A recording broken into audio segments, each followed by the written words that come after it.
মন বোঝার মতো কেউ নেই, অথচ ভুল বোঝার মতো মানুষের অভাব নেই। ভাগ্য সে তো আমার ছোটবেলা থেকেই খারাপ। মানুষ বড়ই আজব, যে অবহেলা করে মানুষ তার পেছনে দৌড়ায়, আর যে গুরুত্ব দেয় মানুষ তাকে অবহেলা করে। অপেক্ষাটা সেই করে যে কাউকে মন থেকে ভালোবাসে। কাউকে ভুল বোঝার আগে সত্যিটা একবার হলেও যাচাই করে নিও, তা না হলে একটা সুন্দর সম্পর্ক ভাঙতে বেশিক্ষণ লাগবে না। হয়তো একটু দেরিতে বুঝেছি, তবে ভালোভাবে বুঝে গেছি পৃথিবীতে প্রয়োজন ছাড়া কেউ কারোর সাথে কথা বলে না। ইচ্ছে ছিল কাউকে ভালোবাসার, কিন্তু ভাগ্যে দুঃখ ছিল, তাই একজনের মিথ্যা ভালোবাসায় নিজেকে জড়িয়ে ফেলেছিলাম।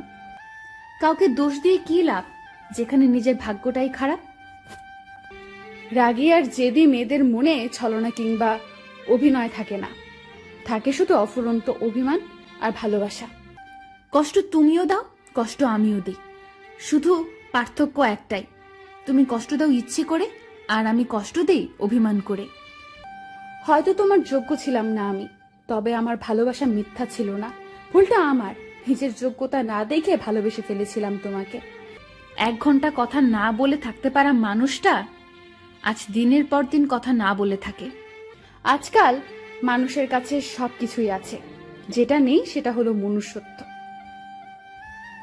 আজকাল সব পাওয়া যায়, কিন্তু সত্যিকারের ভালোবাসা পাওয়া যায় না। তুমি আমার জীবনের এমন একটা জায়গায় আছো যে হাজার কষ্ট দিলেও আমি তোমাকে কোনোদিনও ভুলতে পারবো না। এক সময় হাসি খুশি আনন্দে ছিলাম, মাঝখানে কোনো এক কাল বৈশাখী ঝড় এসে আমার সমস্ত আনন্দ কেড়ে নিয়ে চলে গেছে। তোমাকে যতটা ভালোবাসি এতটা ভালো তো নিজেকেও বাসিনি। যারা মন থেকে ভালোবাসে তাদের জন্য উপহার হিসেবে শুধু খান্নাই থাকে। কষ্ট পেয়েও যারা চুপচাপ থাকে তাদের যন্ত্রণাটা বেশি।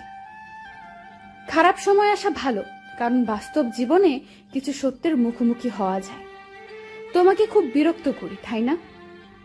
এমন একদিন আসবে যেদিন তোমার সব থাকবে, কিন্তু বিরক্ত করার জন্য এই আমিটাই থাকবো না।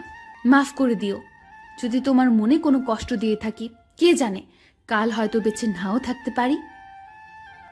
বাস্তবতা হলো বিশ্বাস আর ভালোবাসার মর্যাদা সবাই দিতে পারে না। আচ্ছা, যেদিন আমি থাকবো না সেদিন কে তোমাকে এত বিরক্ত করবে? সেদিন কার সাথে এত অভিমান করবে তুমি? প্রেম আর ভালোবাসা দুটো ধরনের, একটা হয় আবেগের বশে আর অন্যটা হয় অন্তরের টানে। ভালো তো সবাই থাকতে চায়, কিন্তু ভাগ্যটা সবাইকে সেই সুযোগ দেয় না। নিজের জীবনের লড়াই নিজেকে লড়তে হয়। জ্ঞান তো অনেকেই দেবে, কিন্তু কেউ সঙ্গ দেবে না। কিছু কিছু মানুষ আছে যারা অপরাধ না করলেও অন্যের কাছে সবসময় দোষী হয়ে থাকে, যেমন আমি।